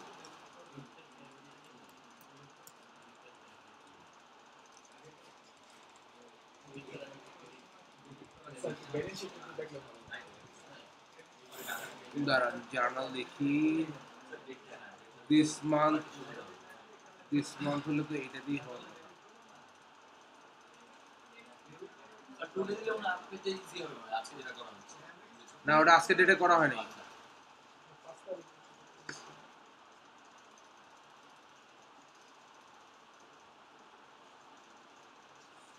ওই 1320 এর একটা লেনদেন আছে ওই MX 5643 সেল যেটা হ্যাঁ এটা না, এটা 15 তারিখে ডেটে করছি তাই তো। MX ডেবিট হয়েছে, ব্যাংক ক্রেডিট হয়েছে। MX ডেবিট হলে তো ওখানে অটোমেটিক্যালি কমে যাওয়ার কথা না, এটা উল্টা হইলো কেন? জার্নাল ঠিক আছে, জার্নাল নিয়ে কোনো সমস্যা নেই, এবং ওখানে ক্রেডিট কার্ড এন্ট্রিও ঠিক আছে, কারণ সবই তো ক্রেডিট কার্ড সিলেক্ট করা হয়েছে। সমস্যাটা কোথায় হলো? আচ্ছা অসুবিধা নাই, এই সমস্যার সমাধান করে নেক্সট ক্লাসে আমি দেখাবো এটা কেন প্রবলেম হয়েছে। হতে পারে, মানে আমি এটা বের করে দেখাবো আপনাদেরকে, নো প্রবলেম। আচ্ছা আমরা এখন একটু জার্নালটা এন্ট্রি দেওয়াটার একটা আইডিয়া নেই। এই যে জার্নালটা এখানে আছে, হ্যাঁ অন্য জার্নালগুলো দেখতেছি। এখান থেকে আমরা যাব জার্নালে, ঠিক আছে? মানে আপনারা জার্নাল মোডে কি সবাই পারেন, বা জার্নাল সম্পর্কে কারো কোনো আইডিয়া নাই এরকম কেউ আছেন? জাবেদা সম্পর্কে আমার একদমই আইডিয়া নেই, আমি সায়েন্সের স্টুডেন্ট ছিলাম, জাবেদা কোনোদিন করি নাই, এরকম কেউ আছেন কি? আপনি তো অ্যাকাউন্টসে কাজ করেন। আচ্ছা মানে এই এই জাবেদার নাম শুনেন না আগে কখনো? মানে এমনি জার্নাল বুঝেন তো আপনি? জার্নাল বুঝেন, কিন্তু জার্নাল বুঝি না, মানে আমারটা সম্পর্কে কোনো আইডিয়া নেই, কি ডেবিট করলেন আর কি ক্রেডিট করলেন, কেন করলেন কিচ্ছু বুঝি না, এরকম কেউ আছেন? আচ্ছা দেখেন, যেহেতু সবাই মোটামুটি বুঝেন তাহলে এটা বুঝতে পারবেন, ঠিক আছে? আপনাদেরকে আরেকটা জিনিস দিই আমি একটু।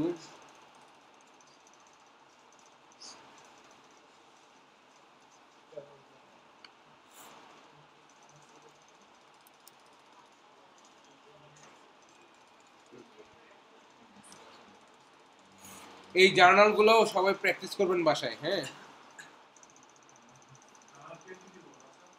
হ্যাঁ। জার্নাল কোনটা ডেবিট হয় কোনটা ক্রেডিট হয় এটা তো আপনি জানেন, আমি বলতেছি এটা দেখে দেখে আপনি কুইক বুকে পোস্টিং দিবেন কিভাবে, এটা প্র্যাকটিস করবেন। ওকে, তাহলে দেখেন আপনাদেরকে যে জিনিসটা দিচ্ছি এখান থেকে যদি আমি একটা ওপেন করি,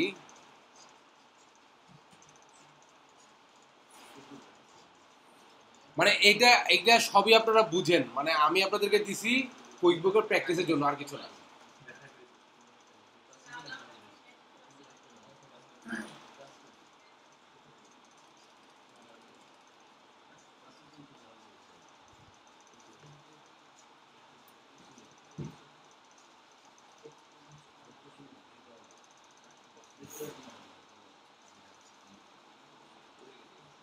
আচ্ছা দেখেন একটা পিডিএফ দিছি আপনাদের ওখানে, হ্যাঁ এই পিডিএফ ফাইলটাতে 3টা প্র্যাকটিস আছে। না 3টা, এই যে একটা মিলে হচ্ছে 3টা, এই যে টোটাল যে এখানে দেখতেছেন এইটা হলো একটা, এই যে এইটা হলো একটা, ঠিক আছে? এবং এইটার জার্নাল কিন্তু নিচে করাই আছে, প্রতিটা ট্রানজ্যাকশনের জার্নাল নিচে করা আছে। আপনারা এটা দেখলেই বুঝবেন, যেহেতু সবাই জার্নাল সম্পর্কে মোটামুটি আইডিয়া আছে, দেখলেই বুঝবেন এটা কেন ডেবিট হলো, এটা কেন ক্রেডিট হলো, ঠিক আছে? কিন্তু আপনাদের কাজ হচ্ছে এইটা দেখে দেখে আপনারা কুইক বুকে এন্ট্রি দিবেন। এই যে এখন আমি যেটা কাজ করব এইভাবে এন্ট্রি দিবেন, এই পিডিএফটা আপনারা এন্ট্রি দিবেন। পাশাপাশি এখন যেটা দেখাচ্ছি দেখেন, হ্যাঁ বলুন।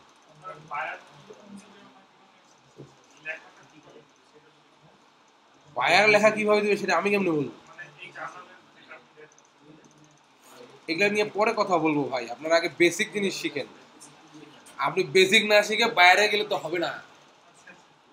আপনার বায়ার কি দিবে, কি দিতে পারে, এমন ডিটেলে আপনাদেরকে আমি প্রজেক্ট দিব, করে আনে আমাকে দেখায়েন, তাইলে বুঝবো যে আপনি কিছু শিখছেন।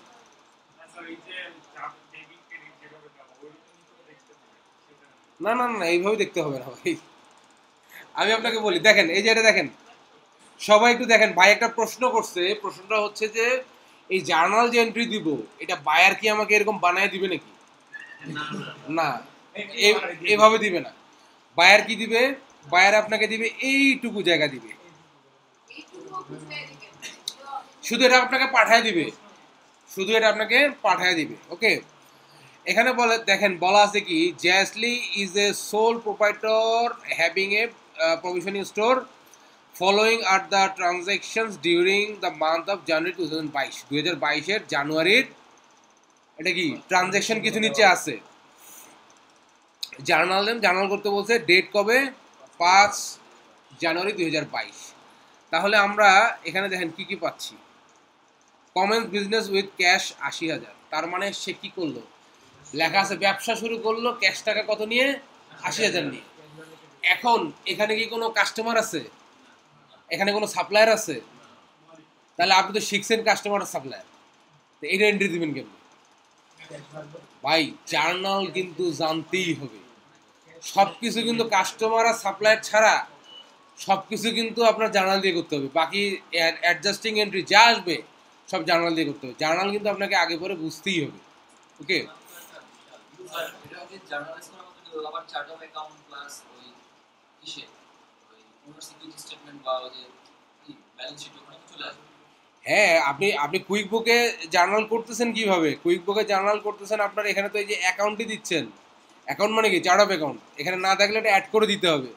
তার মানে আপনি জার্নাল দেওয়া মানে ওই যে মানে চার্ট অফ অ্যাকাউন্টের এগেনস্টে আপনি জার্নাল দিবেন সেটা সেখানে যাবে, যেটা ডেবিট করবেন টাকা বেড়ে যাবে, ক্রেডিট করবেন টাকা কমে যাবে, এটাই তো বিষয় রাইট। মানে এইটা ধরুন জার্নাল সবাই বুঝেন, কিন্তু এখানে এন্ট্রি দিবেন কিভাবে এইটা হচ্ছে ফ্যাক্ট। এইটা এখন দেখেন কিভাবে দিবেন। আমি কিন্তু আপনাদেরকে এটাও দিচ্ছি, আপনি বুঝেন এখানে জার্নাল করাই আছে, এটা দেখে দেখে শুধু আপনি এন্ট্রি দিবেন। তাইলে বলছে কি, জ্যাসলি কি শুরু করলো, 80,000 টাকা ক্যাশ নিয়ে ব্যবসা শুরু করলো, তাই তো? তাহলে এখানে জার্নাল কি আছে দেখেন, ক্যাশ হচ্ছে ডেবিট, আর এই যে এখানে বলছে জ্যাসলির ক্যাপিটাল অ্যাকাউন্ট, এই জায়গায় কিন্তু আমরা ওনার সিকিউরিটিও দিতে পারি, তাই না? এখানে ক্যাশ অ্যাকাউন্ট বলতে আমি আমার পেটি ক্যাশ দিতে পারি, আমার রানিং ক্যাশ দিতে পারি, শুধু ক্যাশ দিতে পারি, এগুলো বুঝেন তো সবাই। তাহলে আমার ক্যাশ হচ্ছে ডেবিট, আর এই যে জ্যাসলিস ক্যাপিটাল অ্যাকাউন্ট এই জায়গায় যদি ওনার সিকিউরিটিতেই কোনো অসুবিধা নেই। হ্যাঁ, মানে ওই ক্যাপিটাল মানে তো ওনার সিকিউরিটি, তাই না? আচ্ছা দেখেন এখন আমরা এটা কি করব, আমাদের ডেট হচ্ছে 5 জানুয়ারি 2022, আমরা নিচ থেকে 2022-এ গেলাম, এরপর জানুয়ারিতে গেলাম, এরপর 5 তারিখ দিলাম, তাই তো? এখন আমার এখানে ডেবিট হবে কি, ক্যাশ। ক্যাশ নিয়ে ব্যবসা শুরু করলো না, ক্যাশ। তাহলে ধরেন আমি যদি শুধু ক্যাশই লিখি, শুধু ক্যাশ নামে কিছু নাই, আমার রানিং ক্যাশ নামে একটা আছে, আমি এটাই দেই, অসুবিধা নেই তো। রানিং ক্যাশ, ক্যাশ, পেটি ক্যাশ সবই তো একই জিনিস, এইটুকু বুঝেন তো? হ্যাঁ, এই রানিং ক্যাশ করলাম আমি ডেবিট। আমি এখন ক্রেডিট করব কি, ওনার সিকিউরিটি। টাকা কোথা থেকে আসছে, ওনার্সের কাছ থেকে আসছে না মালিকের কাছ থেকে? তাহলে আমি নিচে এটা করব ওনার সিকিউরিটি। ওনার সিকিউরিটি নাই, তাহলে ওনার সিকিউরিটি আমাকে কি করতে হবে, আমি ওনার সিকিউরিটি শুধু ইকুইটিও দিলেও নিবে, শুধু ইকুইটি দিলেও কোনো সমস্যা নাই, ঠিক আছে?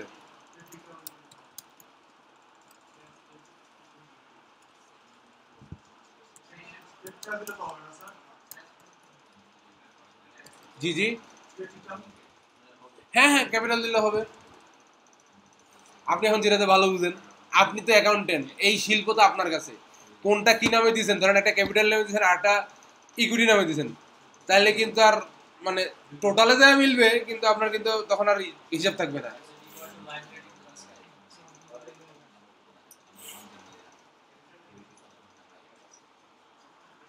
দেখেন এখানে ওনার্স ডিটেল অ্যাকাউন্ট টাইপে ওনার সিকিউরিটি বলে ডিরেক্ট আসেই। হ্যাঁ, আর কি আছে, এই ওনার সিকিউরিটি আছে, দুইটা ওনার সিকিউরিটি দিলাম, এটা ওনার সিকিউরিটি রাখলাম। অথবা এখানে যেটা আছে আপনার এটাও দিতে পারি আমরা, কি আছে, জ্যাসলিস ক্যাপিটাল অ্যাকাউন্ট, তাই তো?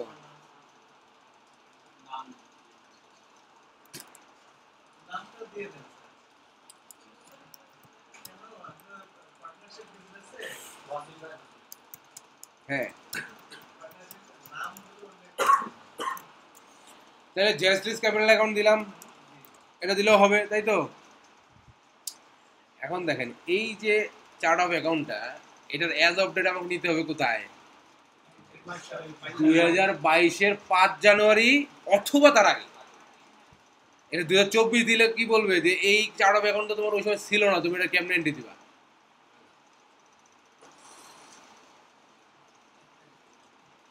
2021 যদি 2 আগস্ট দেয় তাও নিবে, কারণ কি 2022-এর 5 জানুয়ারির আগে আছে। ওকে, 7 ক্লোজ। তাইলে এখানে টাকার অঙ্ক কত? 80,000 টাকা নিয়ে ব্যবসা শুরু করছিল না? এটা ডেবিট, এই 80,000 ক্রেডিট। এখানে দিতে পারি কি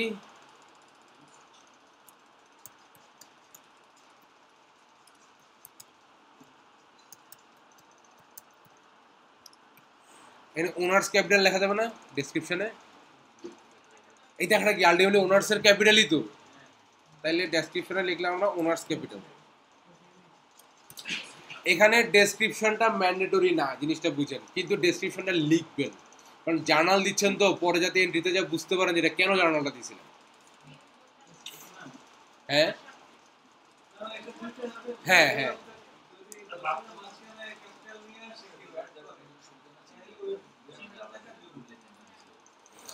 ডেসক্রিপশনটা আপনারা অ্যাজ এ অ্যাকাউন্টেন্ট আপনি যেটা দেখলে বুঝতে পারবেন সেইভাবে ডেসক্রিপশন লিখবেন, তা না হলে আপনি পরে যা এটা ধরতে পারবেন না কিন্তু। ওকে, হ্যাঁ ও ও ওখানে না, ওখানে লিখছিলাম জয়শ্রীস ক্যাপিটাল অ্যাকাউন্ট। হ্যাঁ ঠিক আছে, এখন দেখেন রানিং ক্যাশ আর Joyshree's capital account as per এইটা। ওকে, এটা দিলাম, দিয়ে আমি এখন সেভ অ্যান্ড ক্লোজ করে দিব। তাহলে কি হবে, আমার রানিং ক্যাশে 80,000 টাকা বাড়বে। রানিং ক্যাশ তো আগে দেখি নাই কয় টাকা ছিল, আর যতই থাকো 80,000 টাকার উপরে তো থাকবে, তাই না? ঠিক আছে, হ্যাঁ না রানিং ক্যাশ আগে থেকেই ছিল, মাত্র দিয়েছিল জয়শ্রীস ক্যাপিটাল অ্যাকাউন্ট। তাহলে আসেন ট্রানজ্যাকশনে যাই, চার্ট অফ অ্যাকাউন্টে যাই।